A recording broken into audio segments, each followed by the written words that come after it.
Douya kumchinjiko ubofu neurombo andidi chimwe chiro asiru pone soro dosimbi rakunemi ye pa Calvary dinofu kama pasimu mundipo neseini Jesu ndo nochemera moyo wangu waipa Jesu ye wataura dinozo kuchenura dosimbira kunemi ye pa Calvary dinofu kama pasi mundipo neseini dapaje sekunemi giro seje pasi moyo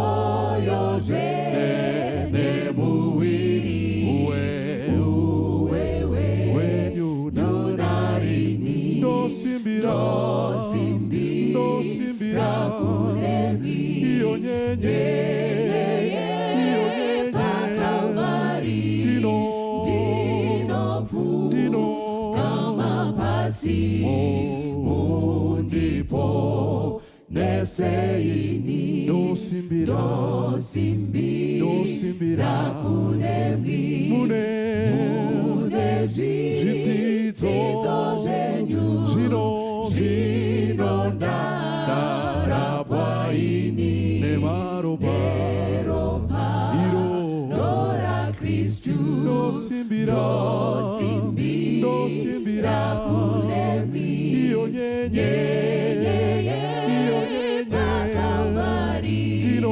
dinofu kama pasi mundipo neseini Jesu arikuya moyo wangu wazara zinonda kachenurwa birikura na Jehova dosimbira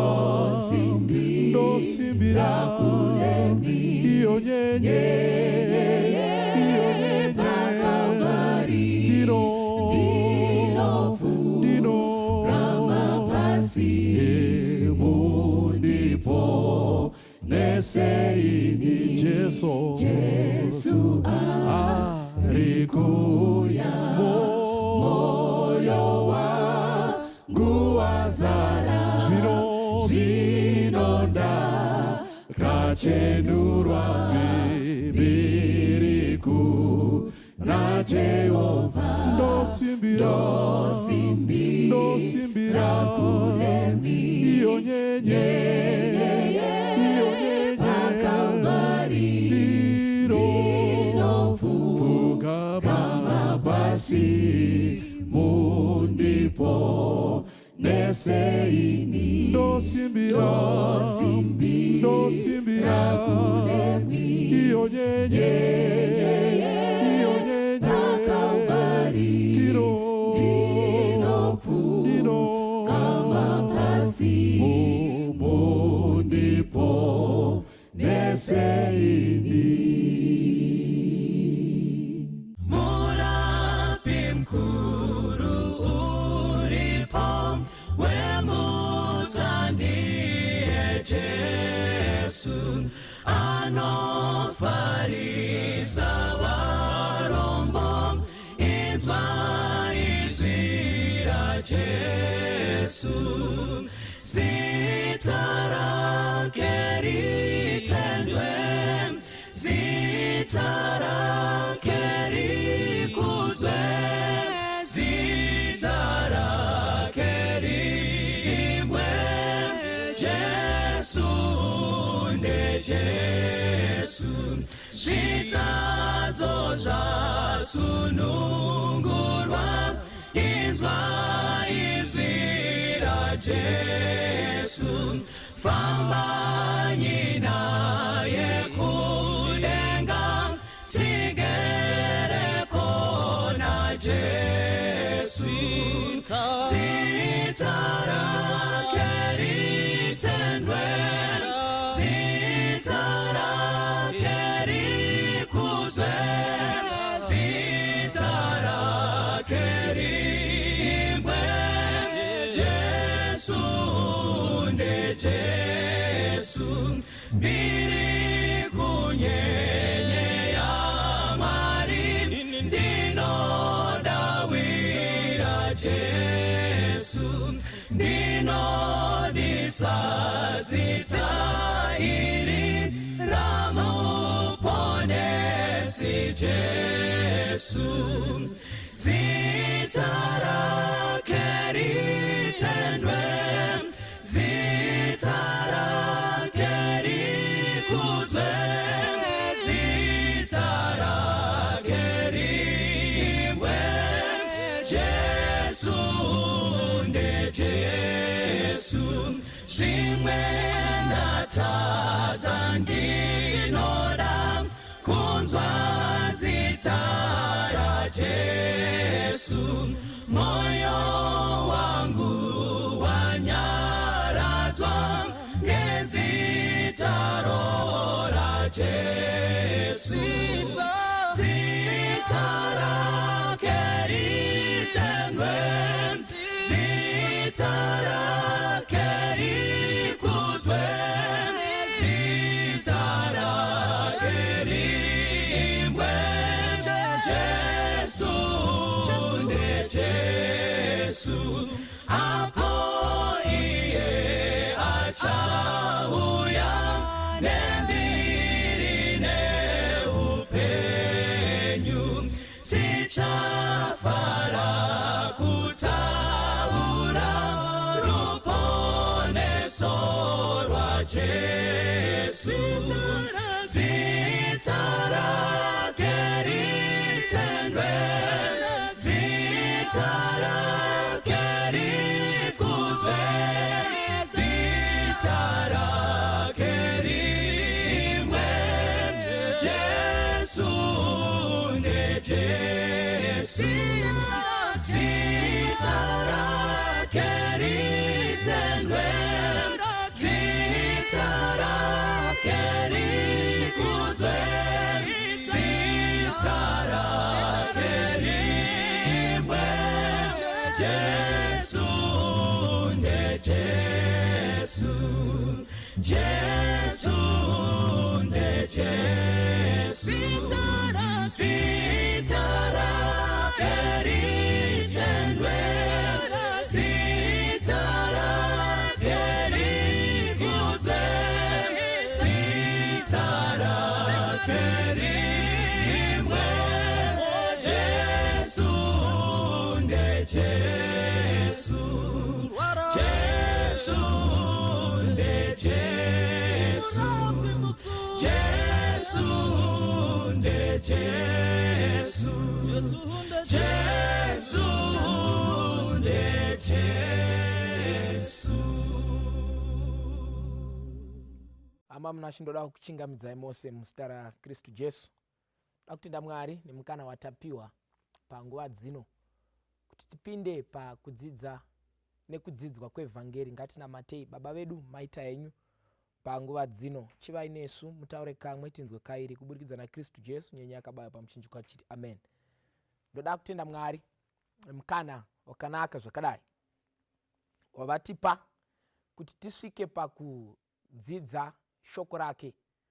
Living in the last days, it is of solemn importance kuti vanhu vaMwari vagone kutsvaka Mwari achawanikwa. For a time is going to come when tichatsvaka Mwari asisawanike. Saka when the Lord provides an opportunity, make it a point, my friend, make it a point, my sister, kuti usvike pakuziva nokunzwisisa zviri mwari. John chapter 17 ivhesi ya3 munamato wajesu maringe nechechi yake anoti chandinonamatira mwari kuti vakuzivei imi mwari wazvokwadi naKristu Jesu wamakatuma.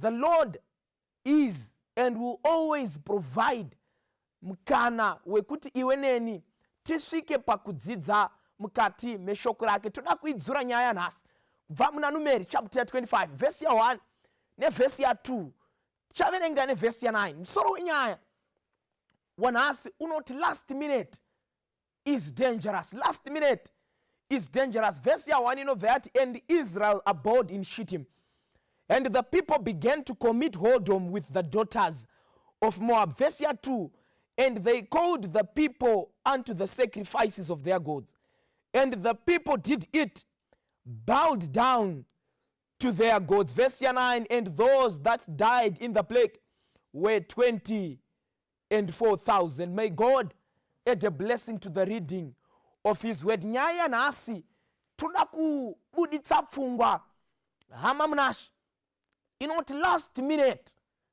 is ever dangerous. Kana paine chinhu chiri dangerous muupenyu, chinhu chinonzi last minute. Vanhu vazhinji mukati meupenyu vamwe vakarasikirwa nezvinokosha pa last minute, vamwe vakarasikirwa noupenyu pa last minute, vamwe they endured the whole race but they could not make it pa last minute. Nyaya ye last minute is very much important mukati mechikristu nokunamatwa kwaMwari. Chikonzero Satan needs to make sure that pa last minute vanhu vazhinji vakoniwe kupinda denga nekuda kwe last minute. Saka Mwari mukati mezuva ranhasi arikuda kunyevera iwe, arikuda kunyevera ini kuti may we consider chinhu chinonzi last minute, nokuti pa last minute tinogona kusapinda mukati meushe hwaMwari. Vamwe vakapiwa mukana wokufara but they could not take note of the last minute, and it was the last minute that spoiled and ruined the whole life. Chikonzero ndechei, they thought the last minute had not come. So my brothers, my sisters, as we are nearing, as we are at the end, Mwari anoda kutipa simba nenyevero yekuita take note yemukana watapiwa na Mwari. Saka nama Numbers chapter 25 verse 1 inotipa nyaya yevana veIsraeri vari kufamba vari kubva Egypt vakananga Canaan, vanopfuura nepa Red Sea, vanosvika paMara, vanosvika into the wilderness of Sin, vanosvika panana Rafidim, panana Elim, vanosvika paMount Sinai, vanoita zvakawanda, vanodzungaira mukati merenje. But pana Numbers chapter 25 the Israelites, they come to a certain place yainzi the valley of Shittim. Saka pa this time or pa this place vana veIsraeri vafamba vanosvika pa imwe place yaiva pa mhenderekedzero dzaJorodhani. Saka vasvika vakakemba, pavakakemba it was an area that was covered with shittim wood. Side pavo paiva a city of palm, a city that was covered with palm trees. Yaizikanwa kunzi a city of palm. Vamwe vanoiziva vanoiti it was called the city of Jericho. Saka vaIsraeri vasvikapo vanokemba. Chimwe chandinofarira panokembwa navana veIsraeri pavanga vakakemba mberi kwavo kwaiva negwizi gwainzi Jordan. Gwizi ugu waiti ukaruyambuka ukasvika mhiri waibva wapinda mu the land of Canaan. Canaan ndeipi? Ndoyabviswa vaIsraelites naMwari kuEgypt kuti anovasvitsa muCanaan so that he will establish them there a happy and a peculiar nation. Saka vaIsraeri vafamba gwendo guru vanosvika pa the valley of Shittim. Pa the valley of Shittim ndo panotanga kunyorwa Numbers chapter 25. Pa the valley of Shittim, or by the banks of Jordan. Ndo pari kunyorwa Numbers 25 ichirondedzera nhoroondo yavana vaIsraeri kuti vaIsraeri vakemba apa vari kutarira nyika yavari kuona, vari kutarira nyika yavanoda kugara, vari kuona nokufema mhepo iri kubva mukati meKenani, vari kuyerera marute nekuda kupinda Kenani.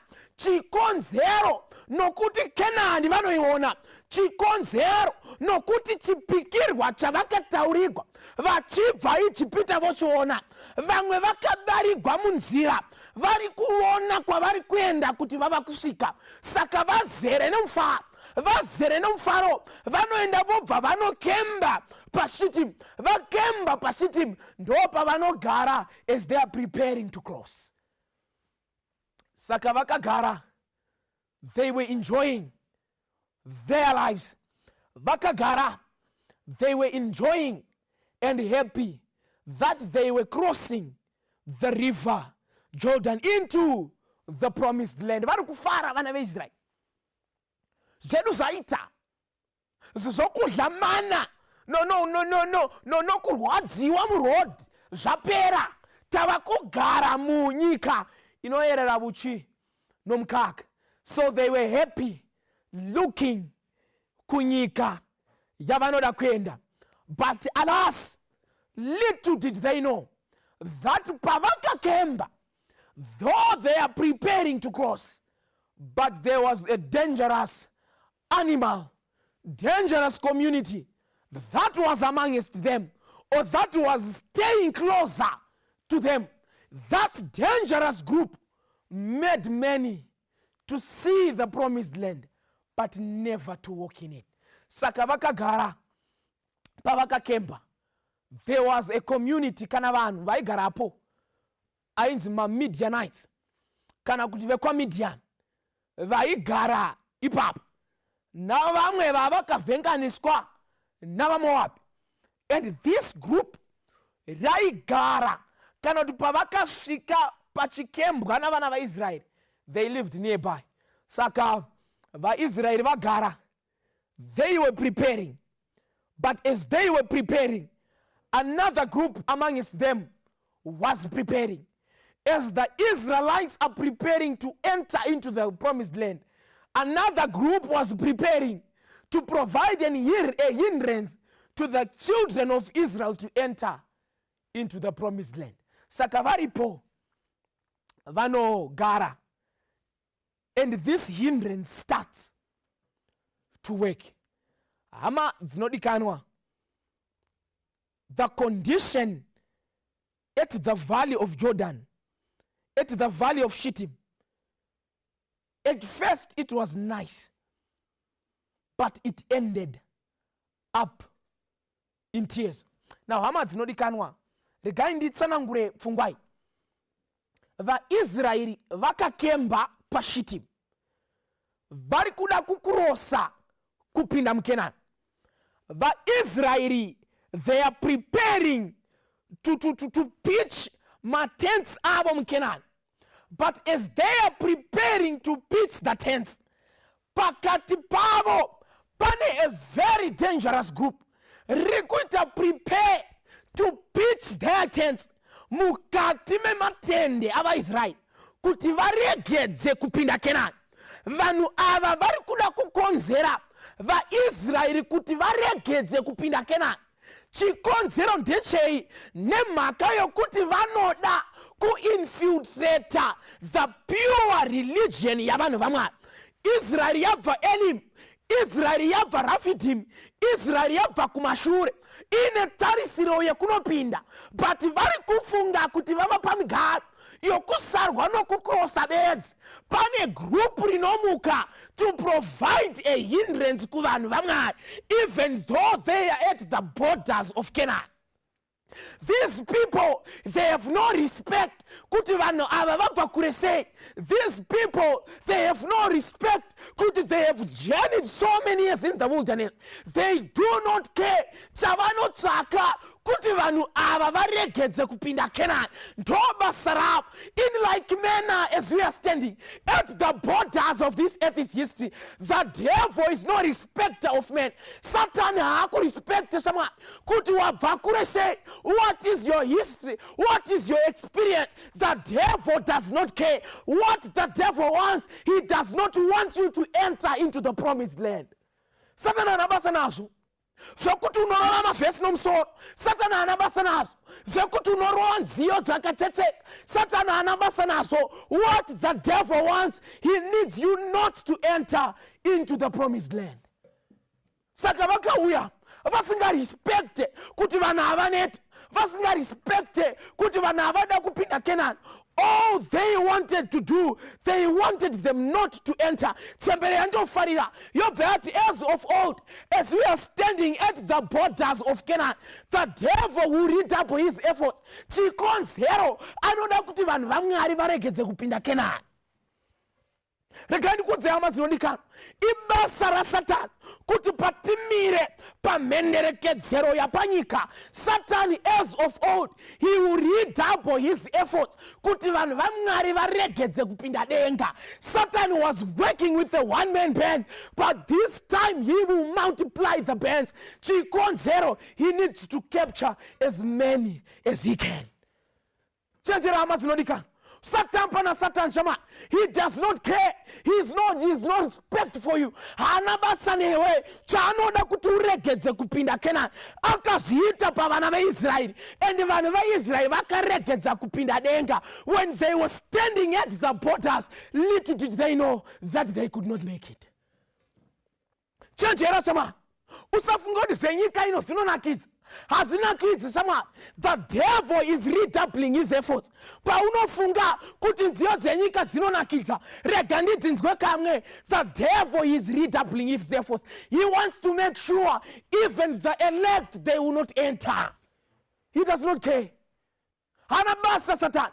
Chari kutsvaka kuti vana veIsraeri vasapinde Canaan. Saka vanosika pavanokempa, vakempa the Midianites, women, kana kuti vakadzi vekwaMidian vanotanga kunzwa nokuziva kuti vaIsraeri vakakempa. Saka pavanokempa, the Lord gives an order to Moses. Prepare yourself for tomorrow and soon munofana kukrosa the river Jordan kuti mupinde Canaan. Saka Moses paakasvika papashiti, basa rake Moses achisika, he started to prepare himself. He started to prepare and to make sure kuti church yaMwari yakarongeka zokuti inopinda Canaan isine gwapa. So Moses was busy interceding for this man. Moses was busy praying for this man. Moses was preparing that when we enter as a peculiar nation. Yama. Moses had no time to waste, trying by all means to make sure everything is in order. In like manner, ukaiverenga chapter 2, verse 1 ya 1 John. Inoti tinemu mirevere aripakati pavanu na baba. The work of Christ, he is preparing us. The work of Christ, he is preparing a place for us, so that when we enter into the heavenly Canaan, preparing us to become a happy and a particular people. The Lord Christ Jesus, he is busy interceding for you. He is busy interceding for me. He is busy interceding for us. Why? For we need to enter into Canaan. Tisinagwapa. Saka, Christ as we speak, standing next to the Father, he is busy preparing a place for you.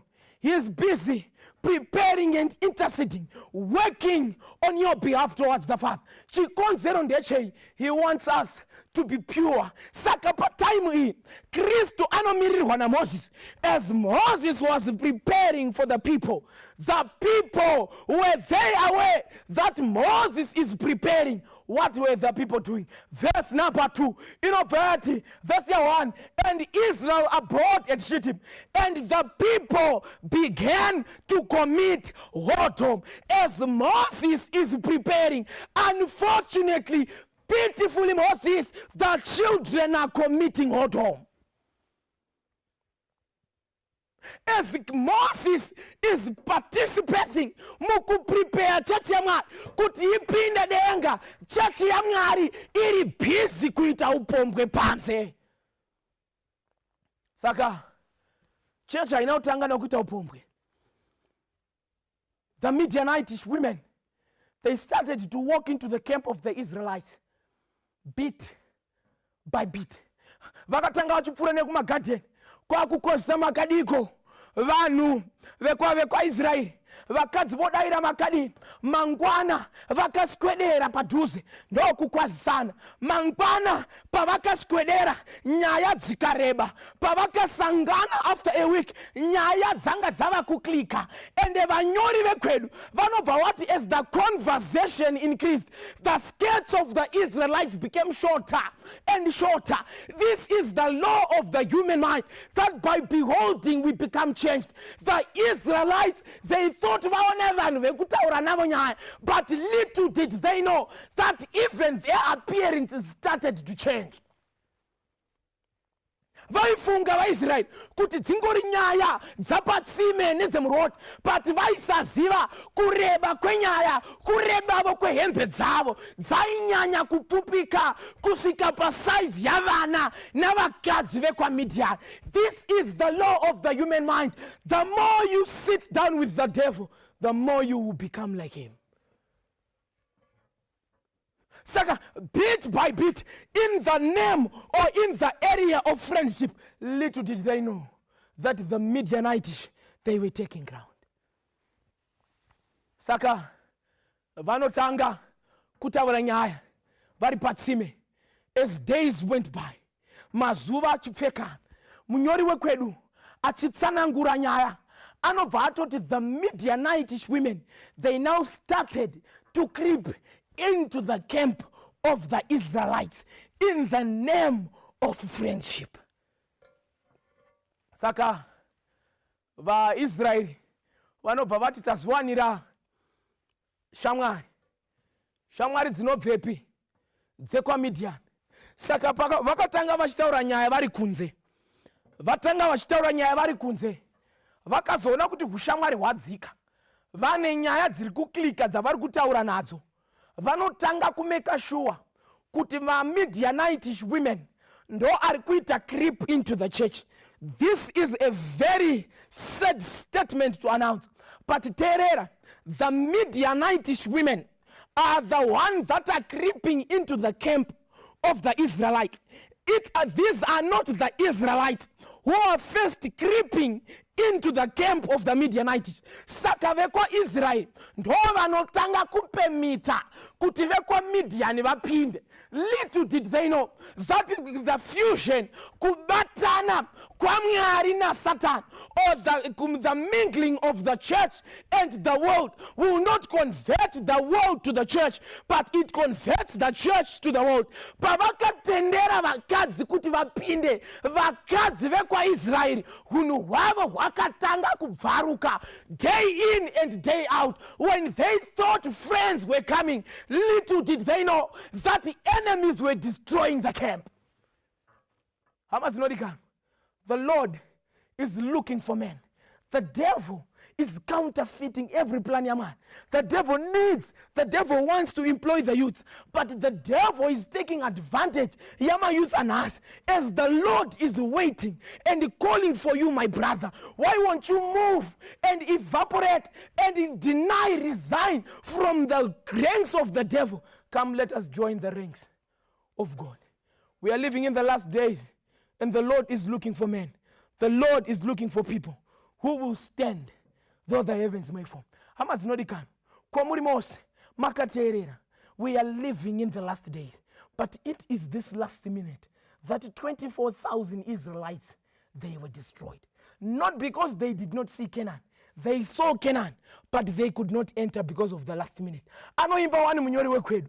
Akureseiko kumusha kunofadza kutondera.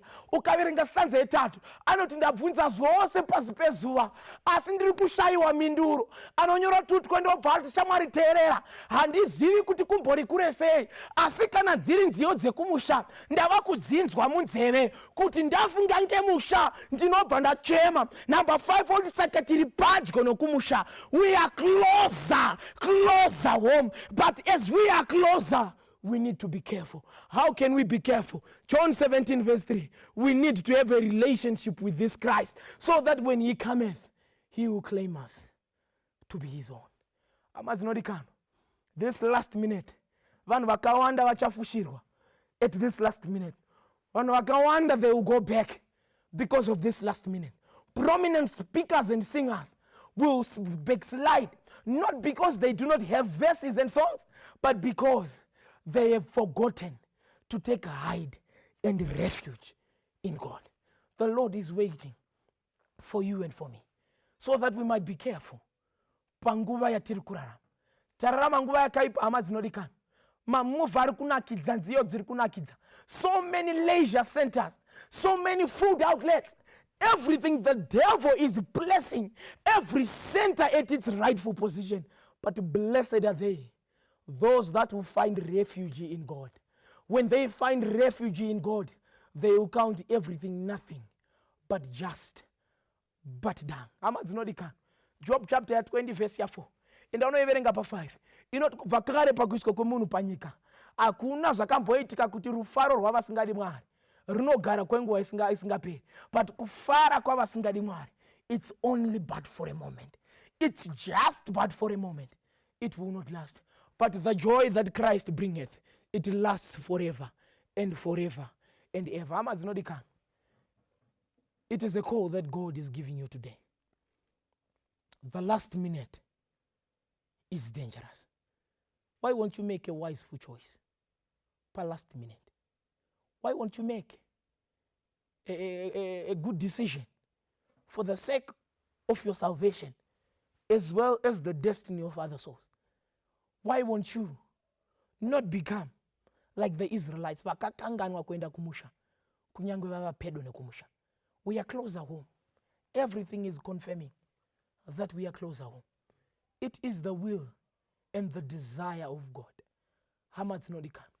that as we stand at the borders of Canaan, let's prepare ourselves, make use of Christ in the most holy place, interceding for you and for me. Let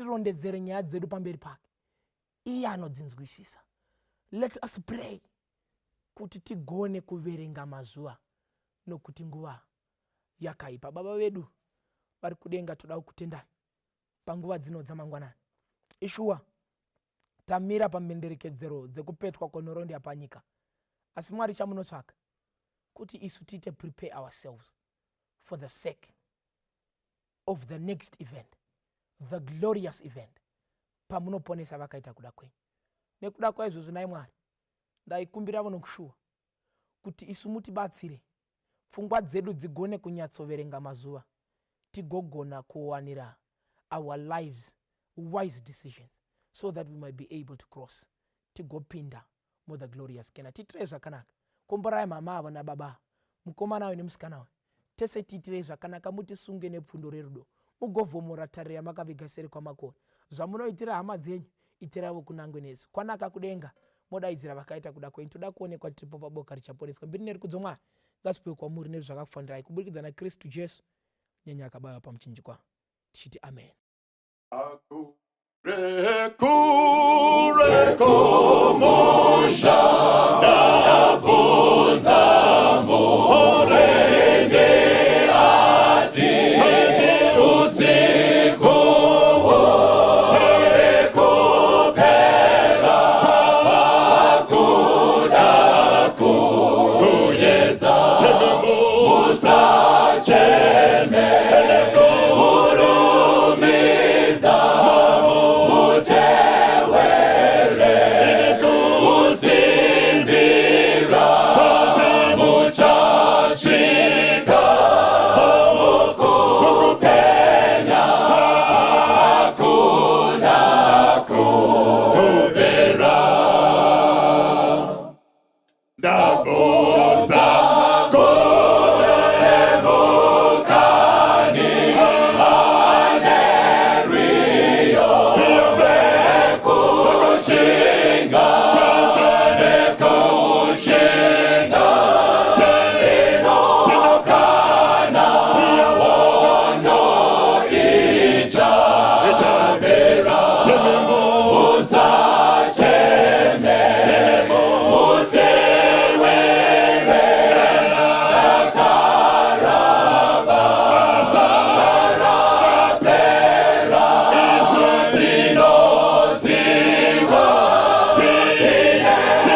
musacheme tisangane hapo kusina kuneta zviedzozo zvakapera tasvika kumusha. Tenzi nditungamire mukati mezviedzo mananda